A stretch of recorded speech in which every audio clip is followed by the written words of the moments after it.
Bonjour, chers auditeurs. Bienvenue dans ce nouveau numéro de podcast de Sports.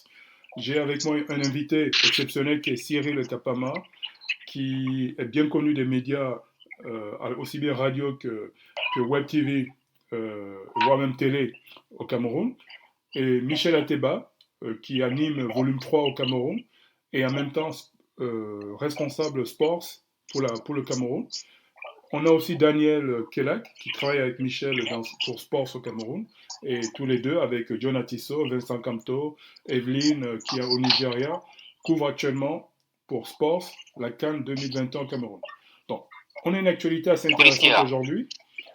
On a trois sujets sur lesquels on va discuter. Le premier est sur le Gabon et notamment le départ de Aubameyang et de Mario Lemina. Aubameyang qui est retourné à Arsenal et Mario qui est retourné à Nice, et voire même du frère d'Aubameyang, Willy Aubameyang, qui lui-même aussi était rattrapé par le Covid, parce qu'apparemment, d'après à la fois le ministère des Sports, l'entraîneur, que les responsables actuellement au Cameroun du Gabon, ils ont considéré qu'il était plus préférable de renvoyer ces trois personnes, notamment ces deux joueurs, dans leurs clubs respectifs pour avoir plus d'investigation sur leur Covid résiduel. Donc, ils ne voulaient pas prendre de risque. Donc, on va se poser la question, est-ce que ça va être un handicap contre le Maroc, dans un match à enjeu très important pour le Gabon, ou pas? Et le deuxième sujet sera sur la qualité du stade de Japoma, qui fait débat. On parle de la pelouse de Japoma qui fait débat. Il y a plusieurs médias, plusieurs pays, dont l'Algérie, qui ont mis en avant le fait que la pelouse de Japoma était un handicap pour un beau jeu et pour pouvoir bien jouer au football. Et le troisième sujet sera sur les matchs le troisième match du groupe A, dans le Cameroun contre la Guinée, contre le Cap-Vert, et le Burkina Faso contre l'Éthiopie. Voilà trois sujets. Donc, premier sujet est sur le Gabon. Est-ce que le départ d'Aubameyang ne va pas pénaliser le Gabon contre le Maroc? Michel, qu'est-ce que tu en penses? Bonjour Roger, bonjour à tous nos auditeurs. Peut-être avant de prendre la parole, je voudrais également signaler au passage l'arrivée de Brice Ilingué, qui vient juste de ce joueur-là. Nous, on espère qu'il prendra la parole tout à l'heure pour apporter, n'est-ce pas, des éléments de réponse par rapport à la question. Alors, c'est vrai que j'ai un petit peu omis votre question, mais je pense que tu souhaitais savoir si le Gabon est-il oui ou non bien parti avec, on va dire quoi, les absences des joueurs dont tu venais de citer, Mario Lemina, Pierre-Emerick Aubameyang, et peut-être pourquoi pas l'intendant joueur Willy Aubameyang qui est également cité parmi la liste des joueurs ou alors des gens qui sont partis.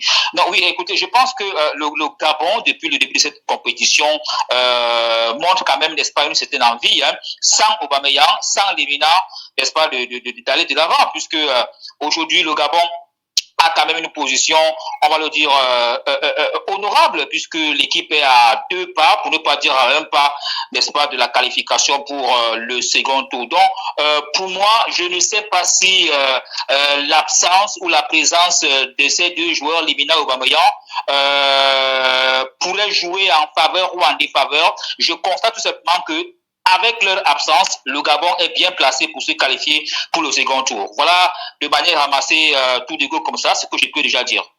Merci Michel. Cyril, toi qui es de la France, comment vois-tu la qualité de jeu du Gabon aujourd'hui pendant cette CAN, sur les 2 premiers matchs? Bonsoir à tous. Je dis bonsoir parce que j'ai une nuit courte, mais c'est bien bonjour. Et bonne année encore à tous nos auditeurs.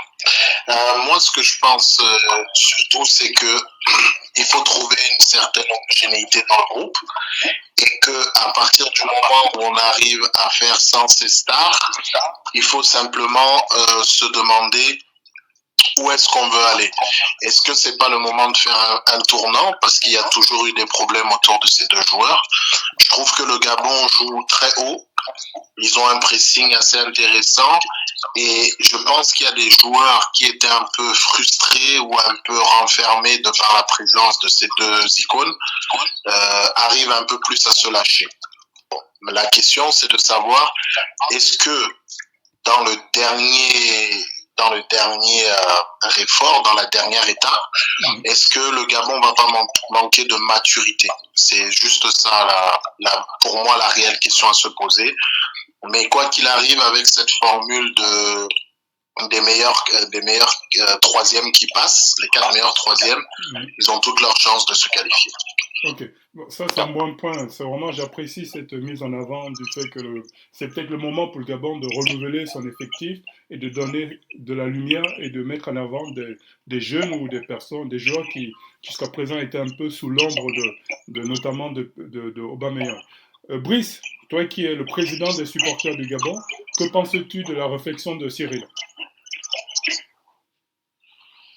Bonsoir tout le monde, désolé pour mon petit retard, j'avais une autre chaîne de télé qui m'avait coincé au moment où je m'apprêtais à vous rejoindre.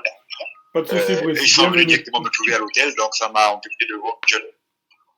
Alors, vous savez, le Gabon a amorcé son rajeunissement depuis un certain temps. Limina n'a pas joué un match officiel avec le Gabon. Sur les 3 derniers matchs des éliminatoires Coupe du Monde, il n'était pas lisse. Il était toujours là, présent dans le groupe. Il ne jouait pas toujours avec l'équipe pour des problèmes personnels. Soit il avait un souci avec sa cuisse, soit il avait eu un problème. Vous vous souvenez qu'il avait été braqué pendant qu'il était en regroupement, sa famille avait été braquée à Nice.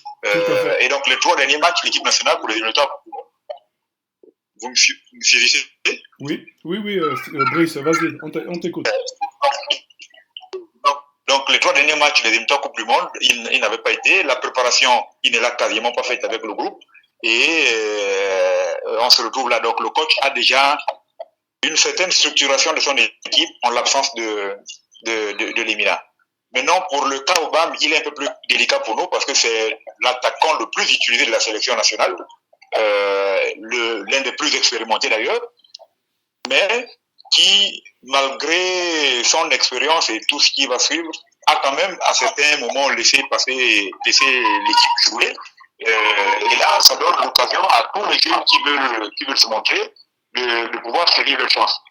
Quand je parle de jeunes, on a quand même un joueur assez expérimenté au poste d'avancement, mais qui malheureusement a toujours été bouqué par Pierre-Emerick. Je parle notamment de Axel Meyer, qui évolue au Maroc, qui connaît très bien le championnat marocain et qui, au Maroc, claque but sur but, journée après journée. Et donc, pour lui, c'est l'occasion rêvée de se montrer et de nous faire oublier un temps soit peu Obama. Je pense que dans le sens pour rajeunir l'équipe, c'est le moment pour ces jeunes-là de prendre le relais et de montrer qu'ils peuvent bien faire sans tous nos leaders. Ils l'ont bien fait jusqu'à maintenant, sans eux. Depuis le dernier match d'ailleurs, dernier match éliminatoire Coupe du Monde contre l'Égypte, où et Mario et l'autre n'étaient pas, ils ont tenu la baraque. Là, depuis le début de la compétition, ce sont eux qui tiennent la maison. Je pense que la tanière ne va pas souffrir de l'absence de ces deux-là, même si leur expérience et leur aura ne va pas certainement nous manquer à un moment ou à un autre. Mais je pense que les jeunes vont faire le travail derrière.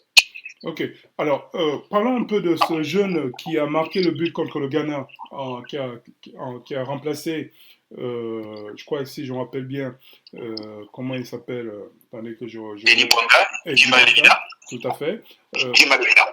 Tout à fait. Que penses-tu de ce jeune Jim Alevina qui a remplacé Denis Bouanga à la 53e et qui a claqué le but de l'égalisation? Que penses-tu de lui? Jim, c'est l'un de nos meilleurs attaquants. Malheureusement, c'est l'embouteillage en attaque qui a souvent créé pas mal de problèmes. Vous savez qu'on avait une attaque qui marquait but sur but à chaque journée. On avait Pierre-Emerick, Boupenza et Bouanga qui étaient en super forme, mais les défenseurs adverses ne gagnaient pas en change. Chaque fois qu'un d'eux sortait, à Lévina derrière, il est un peu, si vous regardez bien, si vous regardez les buts qu'il inscrit en sélection nationale, c'est toujours quand le Gabon est en difficulté et quand il rentre en jeu, c'est toujours lui qui vient mettre un but. Exactement. Et ça a été systématique dans tous les matchs que sont en Ligue. Oui, je disais, il semble être comme un bon joker de luxe qui apparemment sauve quand même le Gabon plusieurs fois, à plusieurs reprises. À plusieurs reprises. Il n'est pas, de tous nos attaquants, c'est certainement le moins ancien, parce que il est arrivé, je pense qu'il est à sa 3e année en équipe nationale. Il a été embarqué en équipe nationale par Daniel Cousin alors qu'il jouait encore en 4e division. Ah oui, d'accord. 4e division en France. Okay. Donc, quand Cousin l'amène en sélection, personne ne le connaît. Et depuis, il n'est plus sorti du groupe. Je veux la rappeler. Et il a toujours été efficace. Et d'ailleurs, en France, c'est le même rendement. Même quand il est remplaçant, il arrive toujours à claquer. Je pense que c'est un de nos meilleurs atouts aujourd'hui. Parce qu'il est vif. Il est dribbleur. Sans risque de me tromper, c'est certainement l'un de nos joueurs les plus doués, mais qui n'a pas été formé dans un centre de formation. Malheureusement. Parce que lui, il était beaucoup plus penché dans ses études et donc il jouait au foot comme nous on joue au quartier. C'était pas sa passion première. Il est arrivé, c'est pour ça qu'il est devenu très tard professionnel, puisqu'il a d'abord assuré le universitaire avant de se concentrer un peu sur le football. Ce qui est très bien. Et aujourd'hui, on est assez satisfait de son rendement parce que à Lévina, c'est notre sauveur, on va dire. D'accord. Est-ce qu'il devrait être titulaire contre le Maroc? Est-ce que tu le vois titulaire ou en tant que surprise du coach? En l'absence de Denis Bouanga, je pense qu'il sera titulaire. Denis Bouanga étant positif à cette pandémie qui nous dérange, perturbe l'équipe, je pense qu'il jouera titulaire. Il alimentera certainement l'attaque avec Axel Meillet et Aaron Boupenza. Ok, super. Bon, mais merci parce que je voulais vraiment avoir ton avis sur ce jeune joueur qui m'a quand même bien impressionné quand il est rentré. Donc, merci pour ça. Parlons un peu du Maroc, parce qu'on parle du Ghana, mais comment voyez-vous le match contre le Maroc? Parce que le Maroc a quand même une bonne assise. Les hommes de Vaïd Ali Logique sont quand même en train de monter en puissance. Est-ce que vous pensez que ça va être un duel équilibré? Où sont les forces et faiblesses du Maroc, Cyril? Je voudrais juste un petit mini retour sur Jim, l'attaquant du Gabon. Oui. Bon, nous, on l'a supervisé en 2018-2019 quand il était au Puy. Et ce qui nous avait surpris, c'est vraiment sa technique.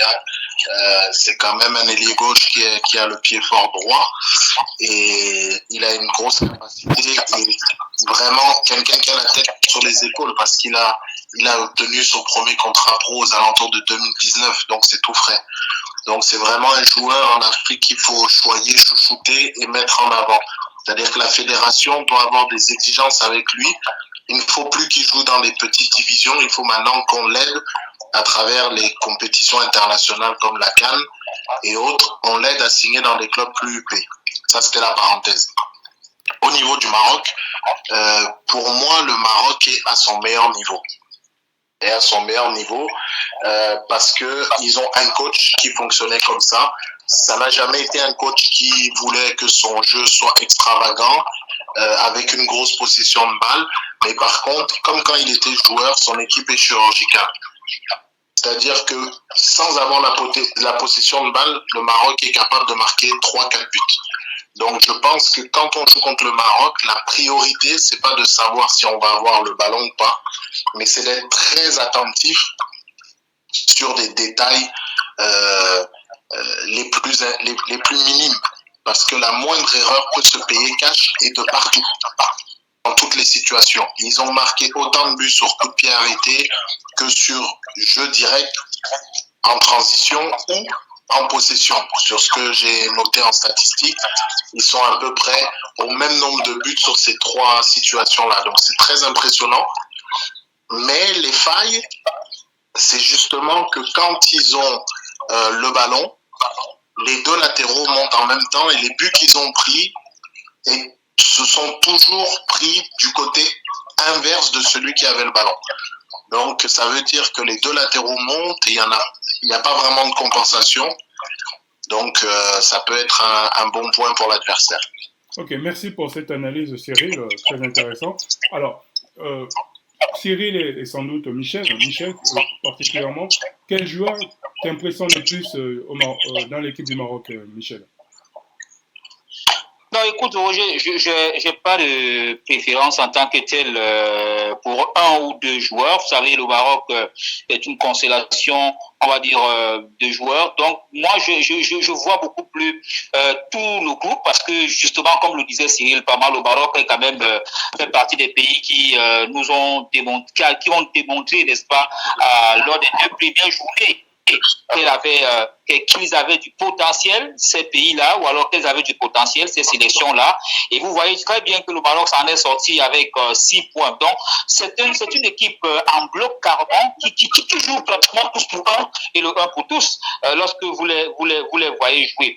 Et je voudrais peut-être aussi apprécier ici la discipline qu'est en train de mettre, n'est-ce pas, le sélectionneur de cette équipe-là au sein de cette formation. Parce que vous savez très bien que l'actuel sélectionneur marocain fait partie de ceux qui avaient été, on va dire quoi, strict et intransigeant avant la compétition, où il disait que tous les joueurs qui ont été convoqués, celui qui va rechigner ne sera plus jamais convoqué en sélection. Donc, j'ai souhaité, n'est-ce pas, faire ressortir ce côté disciplinaire pour dire que, pour moi, le bloc marocain, pour moi, est l'une des révélations parce que voilà, c'est tout un bloc, toute une équipe qui attaque, qui défend et on voit bien que cette équipe-là, ce Maroc-là, veut aller de l'avant avec, on va dire quoi, l'ensemble du groupe et donc compter sur des individualités qui peuvent, à un moment ou à un autre, n'est-ce pas, être défaillantes, ces individualités, et puis plomber l'équipe. Donc, ils préfèrent jouer en ce bloc-là pour pouvoir mener l'équipe.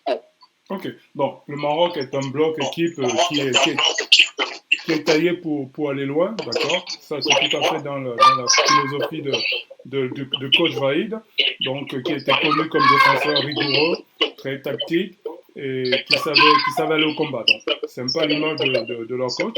Donc, on verra comment ça se passera contre le Gabon. Donc, on clôt le sujet sur le... Alors, j'ai un écho, je ne sais pas si c'est... Alors, c'est pas qui apporte l'écho, mais mettez-vous en mute, les gars, si vous ne parlez pas. Ok, ça vous permettra d'éviter les échos. Ok, donc, le deuxième sujet qu'on va aborder maintenant, c'est sur le gazon. Donc, le gazon du stade de Japoma qui fait beaucoup débat. Alors, Brice, que penses-tu de ce gazon?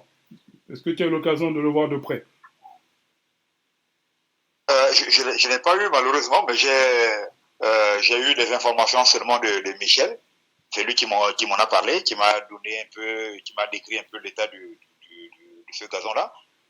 Mais bon, moi je ne suis pas assez surpris. Vous savez que tous ces nouveaux stades-là que nous n'avons pas eu l'occasion de beaucoup utiliser nous posent toujours un peu partout en Afrique, dans tous les nouveaux stades. Tous ces nouveaux gazons nous posent toujours d'énormes difficultés parce que on n'a pas toujours laissé les bottines le temps de s'installer dessus et de bien affermir le sol. Ce qui fait que les premiers mouvements sur le terrain, en général, la beauté s'en va parce que les pieds enfoncent tout le sol et puis la pelouse commence à partir, à voler en éclats. C'est dommage, mais c'est les aléas de notre préparation, souvent de nos cannes. Ils sont pas, où il y a souvent beaucoup de failles. On aurait terminé ce stade-là il y a un an et on aurait commencé à nous cultiver depuis longtemps. Aujourd'hui, la pelouse aurait pris forme.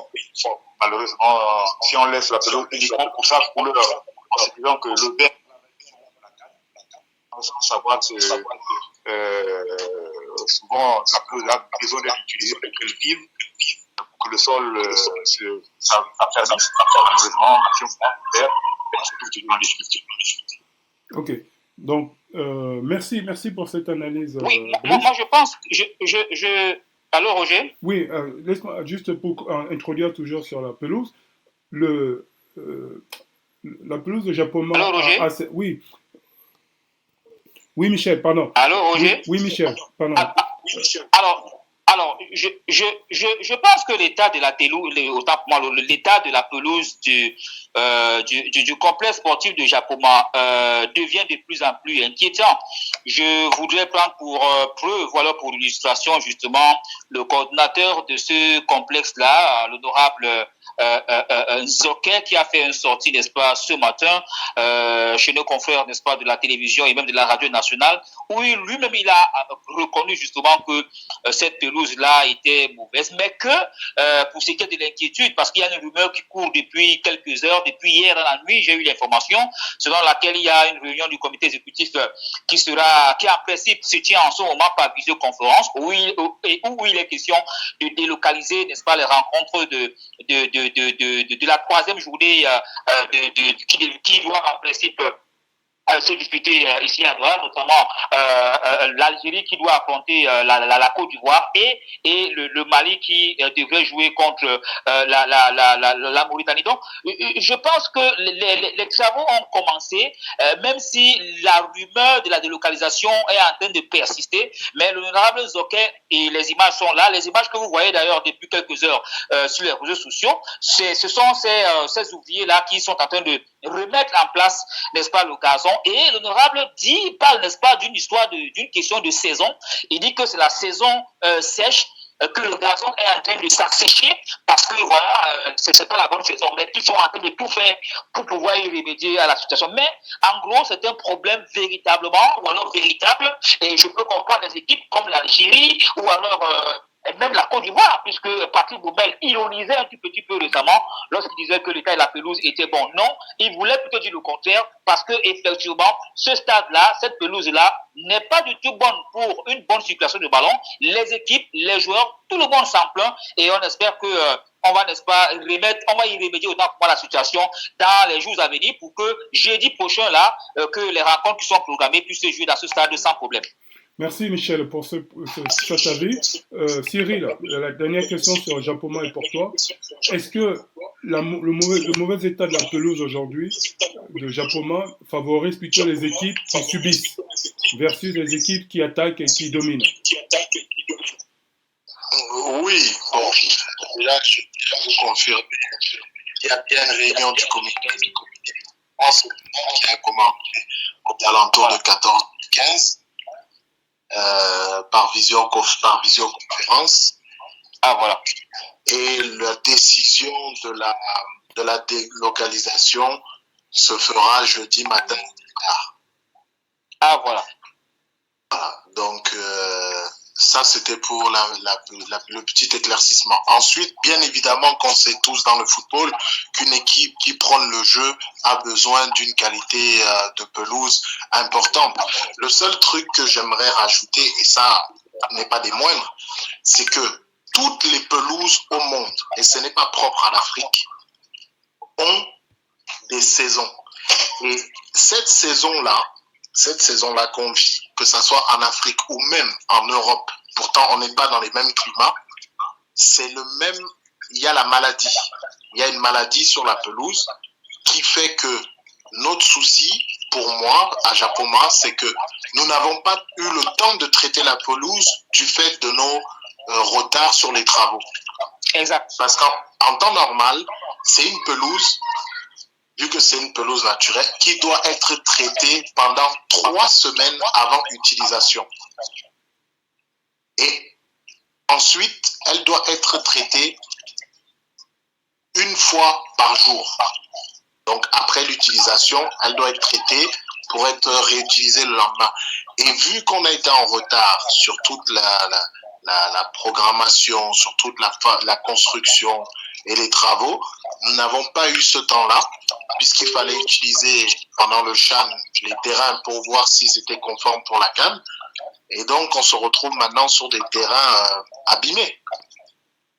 Pratiquement. Bon, mais ok, ça c'est dommage.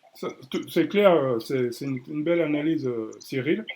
Alors, est-ce qu'on a bien fait de faire jouer le CHAN sur la pelouse, sur le stade de Japoma, ou sur tous les stades qui étaient prévus pour la CAN, ou pas?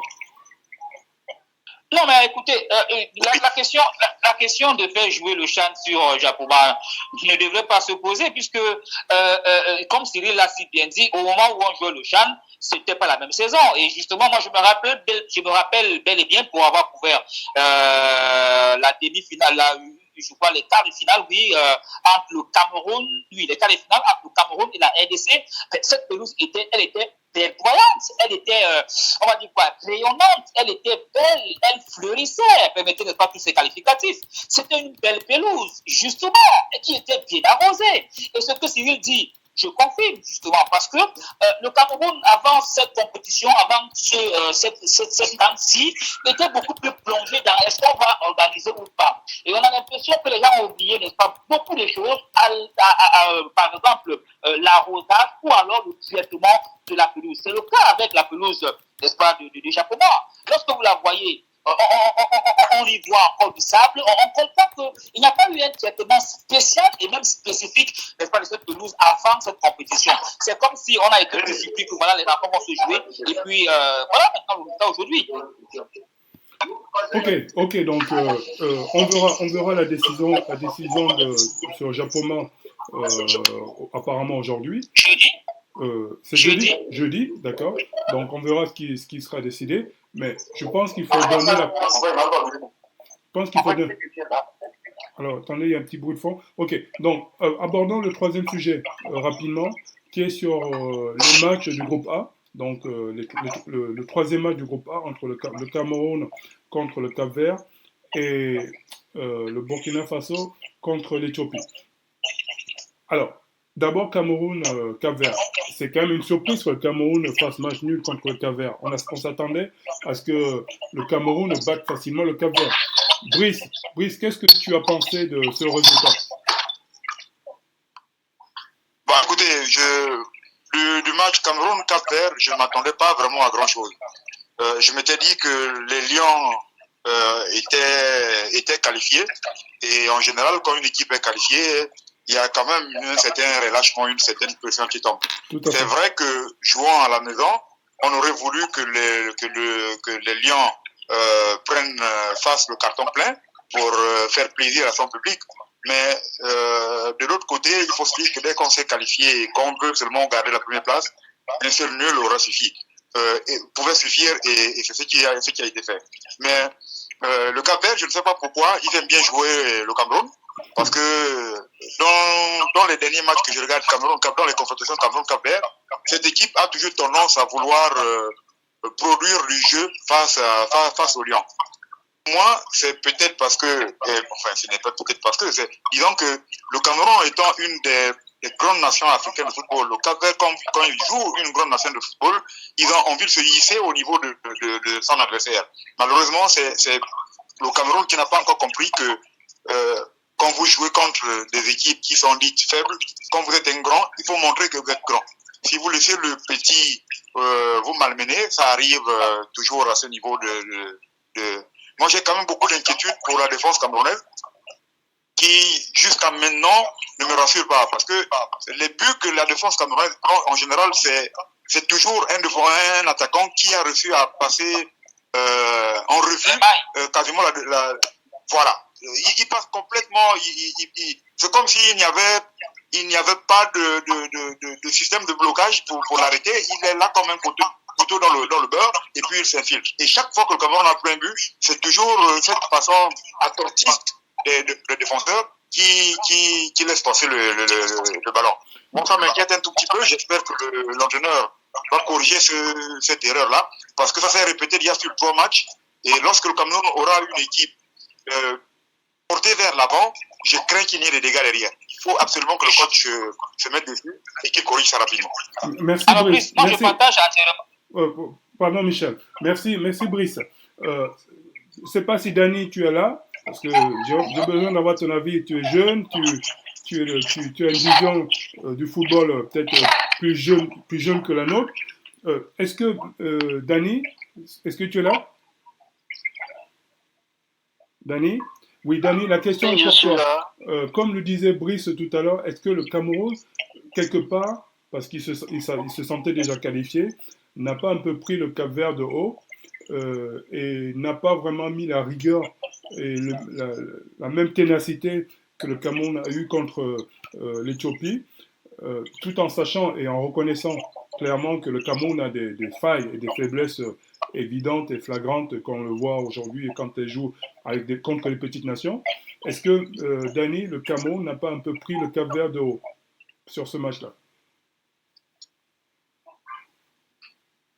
Je dirais qu'ils ont un peu pris le Cap-Vert de haut. Oui, pourquoi pas? Ils se sont dit, nous sommes qualifiés, en fait, nous sommes aussi premiers de la poule, nous sommes premiers du groupe. Et ça ne sert à rien de mettre tout son potentiel, quoi. Donc, alors. Et déjà, si on veut. Alors. Oui, et que dans paramètres, dans les statistiques, on voit toujours l'équipe du Cap-Vert tenir tête au Cameroun de temps en temps, même dans nos compétitions.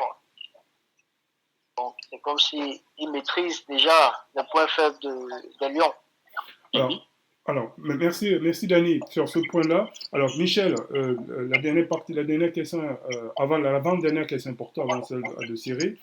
Est-ce que quelque part, le Cameroun a une forme de dépendance à Vincent Boubacar? Il n'y a pas une forme de Vincent Boubacar dépendance aujourd'hui au sein de la tanière qui peut être préjudiciable pour la suite de la compétition éventuellement?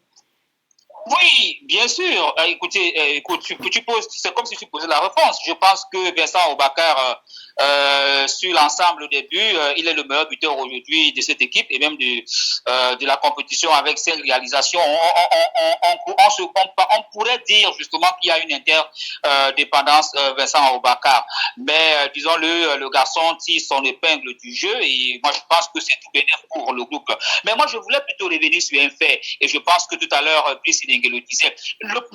D'abord, la rencontre contre le Cap, pour moi, c'est une déception. D'abord, je ne vais pas mâcher le mot. C'est une déception. Pourquoi? Parce que l'impression qui se dégage jusqu'à présent, Monsieur Conceição, on a cette impression qu'il continue à chercher son équipe. Et c'est très dangereux pour une compétition comme la CAN.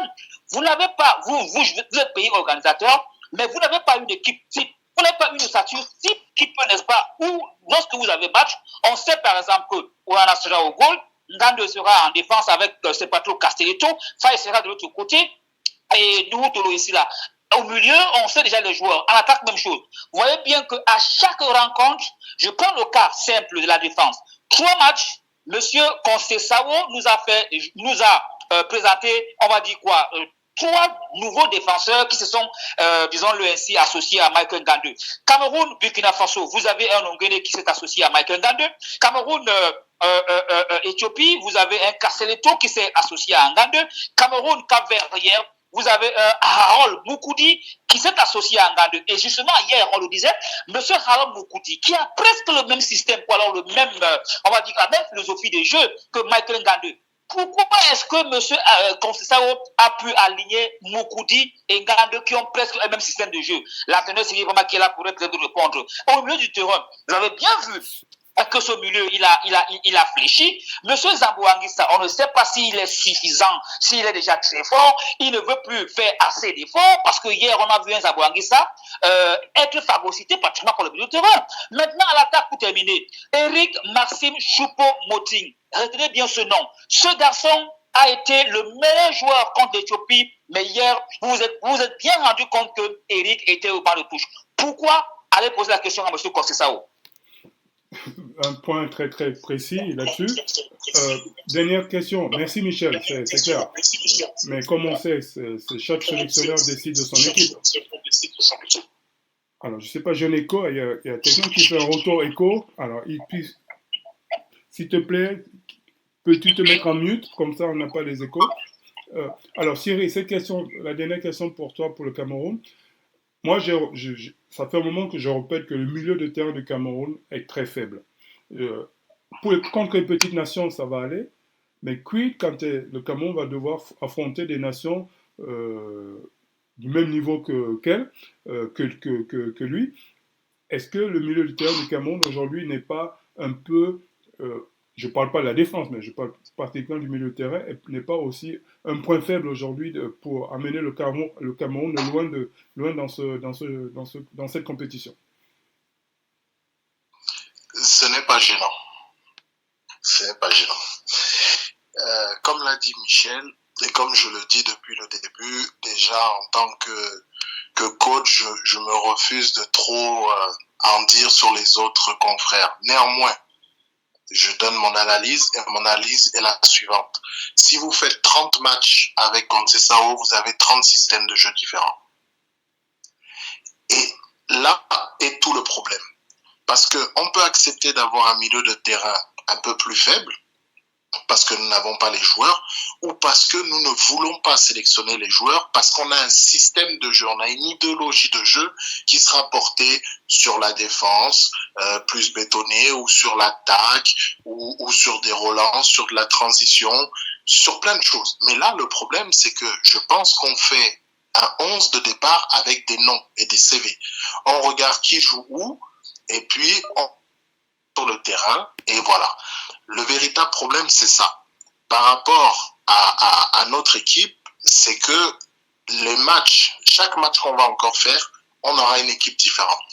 Donc, le véritable souci pour moi, il est là. C'est que le sélectionneur doit essayer d'avoir un système de jeu. À partir de là, d'avoir une identité de jeu et la mettre en place et s'y tenir. Point barre. Et tant qu'on ne fera pas ça, on sera toujours en danger et dans tous les compartiments. Alors, la question c'est, est-ce que le fait de chercher son équipe type depuis pratiquement 1 an ou 2 ans qu'il est sélectionneur n'est pas aussi un aveu de puissance de Conceição à sortir un vrai système de jeu propre aux valeurs ou aux joueurs qu'il a en sa possession? Parce que on voit bien qu'il se cherche. Évidemment, il a quelques titulaires qui sont là comme Gade, comme Aboubakar en face ou Toko Ekambi, mais on se rend compte que voir Colin Faye et Tolo, mais on voit que sortir de ces 5-6 joueurs, il y a aujourd'hui 5 joueurs qui sont en mode tournante et qui font qu'en fait, il n'y a pas une vraie identité. Le Cameroun n'a pas une vraie identité de jeu. Est-ce que c'est pas... Non, mais... Oui, c'est vrai. De toute façon, une ossature n'est jamais de 11 joueurs. Une ossature est toujours de 5-6 joueurs. C'est comme ça. Dans un groupe même de 25, ton ossature, c'est les 5-6 que tu sais que quoi qu'il arrive, ils seront toujours titulaires. Ça, ce n'est pas gênant. Moi, ce qui me dérange, c'est l'utilisation de ces 5-6 joueurs. Exact. Parce que quand tu as un gars comme Choupo-Moting, qui statistiquement est le joueur qui perd le moins de ballons, exactement, qui débloque le plus de situations et surtout qui est le plus décisif. C'est-à-dire que 2 buts sur 3 de n'importe quel joueur de l'équipe du Cameroun, Choupo-Moting est à l'avant-dernière passe, si ce n'est à la dernière passe. Tout à fait, on a abordé le sujet. Tout à fait. Donc ça, c'est très important. Maintenant, il faut savoir la réelle question, Roger, qu'il faut se poser. Et il ne faut pas avoir peur de la poser. Comment ce sélectionneur est venu ici? Parce que si vous retracez rapidement l'état du coach, la question que vous posez, elle ne se pose pas. Partout où il est passé, ça a toujours été comme ça. Et c'est pour ça que je peux même vous dire que qu'on gagne ou qu'on ne gagne pas, sous Samuel Eto'o, ce monsieur ne sera plus là. Parce qu'on a besoin de quelqu'un qui vienne reformer du football au Cameroun. Quelqu'un qui vienne voir les U15 jusqu'au senior avec la même identité de jeu, avec la même rigueur disciplinaire et avec les mêmes caractéristiques de choix de sélection. Il est inadmissible que le Cameroun ait des joueurs qui jouent en Papouasie dans les 23 Lions. C'est impossible. Ok, donc ça c'est un autre sujet, c'est clair. Cyril, moi j'ai un autre sujet, c'est un peu quelque part le non-respect du football local, parce qu'il n'y a aucun joueur local de Elite 1, Elite 2 du championnat camerounais qui était sélectionné. Donc, mais bon, ça c'est mon point de vue personnel. On relève tous que le fait qu'il n'y ait pas une identité de jeu aujourd'hui, même avec une ossature, montre quelque part que Conceição tâtonne. Donc, je ne veux pas dire que ses victoires sont chanceuses, parce qu'il a quand même une équipe qui sait marquer des buts, mais qui a du mal à défendre, qui a du mal à tenir le ballon au milieu. Donc, on attend de voir. Moi, j'ai peur pour les phases à élimination directe quand je vois la qualité de jeu produit par le Cameroun. Mais bon, on le verra. Donc, parlons du deuxième match, le Burkina Faso contre l'Éthiopie. Bon, le Burkina Faso va terminer deuxième et va passer en phase d'élimination directe. Est-ce que vous pensez que le Burkina Faso peut aller loin dans cette compétition ou est-ce qu'il va se faire éliminer rapidement? C'est une question un peu piège, hein. Michel. Oh, non, se faire éliminer rapidement serait un peu jeter de l'opprobre au Burkina Faso et puis anéantir, pour ne pas dire minimiser les efforts que cette formation-là fournit, n'est-ce pas, sur l'heure de jeu. Donc, je crois que dès le début, dans cette poule A, nous le disions, le Burkina Faso faisait partie, n'est-ce pas, on va dire quoi, des deux équipes favorites, à savoir le Cameroun et le Burkina Faso. Et aujourd'hui, nous sommes très satisfaits que cette équipe-là puisse se qualifier pour le second tour. Et vous savez, le Burkina Faso, à chaque fois en phase finale de Coupe d'Afrique des Nations, a toujours montré un bon visage. Même s'ils ne sont souvent pas allés loin, le genre demi-finale à finale, mais le Burkina Faso a toujours démontré, n'est-ce pas, qu'il y avait une solidité au niveau de l'effectif. Il y avait un bloc, il y avait un esprit, et c'est cet esprit-là, moi, qui m'intéresse, parce que vous savez, une équipe qui a été battue lors de sa première rencontre et qui réussit à se qualifier pour le second tour, il faut apprécier cela. Il faut beaucoup plus apprécier également, on va dire quoi, la discipline, n'est-ce pas, qui est au sein de cette formation burkinabé, parce que ils ont abordé les deux autres rencontres avec une certaine sérénité et qu'aujourd'hui, n'est-ce pas, ils sont qualifiés pour le second tour. Donc moi je dis le Burkina Faso est en train de faire son chemin. Le Burkina Faso peut être l'une des grosses surprises de cette compétition. Ne soyons pas surpris qu'elle se dise pourquoi pas en demi, en quart ou même pourquoi pas cette fois-ci en finale. Donc moi personnellement je ne serai pas surpris parce que c'est une équipe qui a une certaine rigueur tactique, une certaine discipline, n'est-ce pas, du groupe. J'ai côtoyé un petit peu cet effectif-là. Je peux vous assurer que le Burkina Faso fait partie des équipes qui peuvent, n'est-ce pas, pousser le bouchon loin. Super, Michel. Tu n'es pas tombé dans mon piège. C'est très bien. C'est ce que j'attendais. J'attendais une réponse, une contre-mesure à ma question qui avait pour but de te faire réagir. Donc, c'est très bien. Maintenant, pour finir, on va faire un petit jeu que j'aime bien. Parce que je sais que vous n'aimez pas les pronostics, mais c'est toujours bien un peu d'en faire. Ok, il faut mettre un peu de piment. On va commencer par le Gabon contre le Maroc.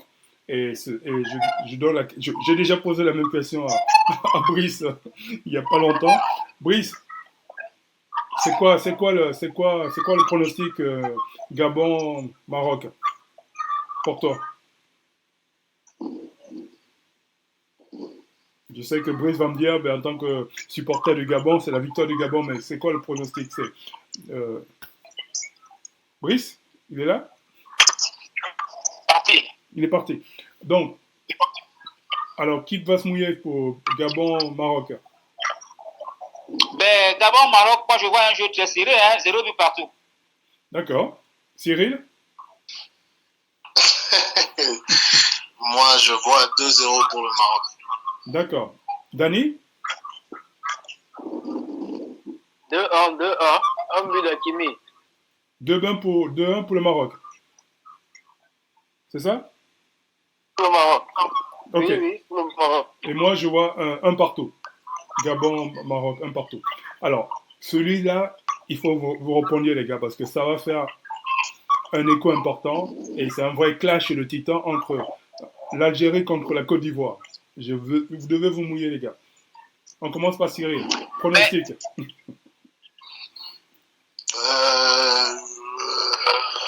Parce que j'ai le souhait et la réalité, c'est pas pareil. La réalité, je dirais vraiment que l'Algérie va gagner 1-0 ou 2-1. Mais mon souhait, c'est que ce soit la Côte d'Ivoire qui gagne. D'accord. Bon. Okay. Ça, c'est une réponse de Normand. Mais ok.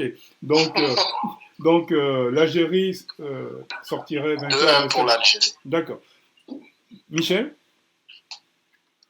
Ben, écoutez, pour ce que j'ai vu ici à Douala, entre la Côte d'Ivoire et la Sierra Leone et Algérie, Guinée équatoriale, je peux vous dire que je vois la Côte d'Ivoire remporter cette rencontre face à l'Algérie sur le score de 2-1.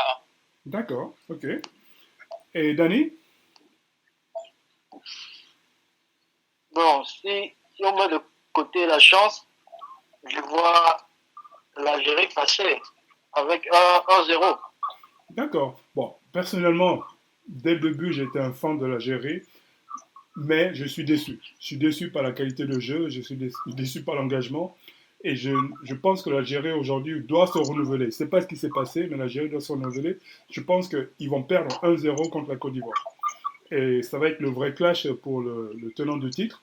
Et parce que je pense qu'ils ne méritent pas, par rapport à la qualité de jeu qu'ils ont produit depuis cette CAN, de passer.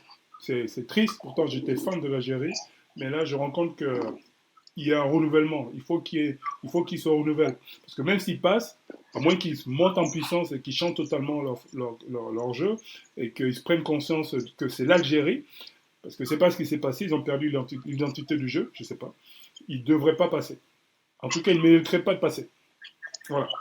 Donc 1-0 pour la Côte d'Ivoire pour moi. Bon ben merci les gars, merci Brice qui est parti parce que bon, finalement le podcast a duré bien plus longtemps que prévu, mais les sujets étaient très intéressants. Merci Cyril Kapama de nous avoir rejoints de France, de Toulon, si je me rappelle bien. Merci Michel et Daniel qui sont à Douala, qui couvrent la CAN sur place. Et à bientôt pour le prochain numéro. Merci les gars. À bientôt. Au revoir. À bientôt.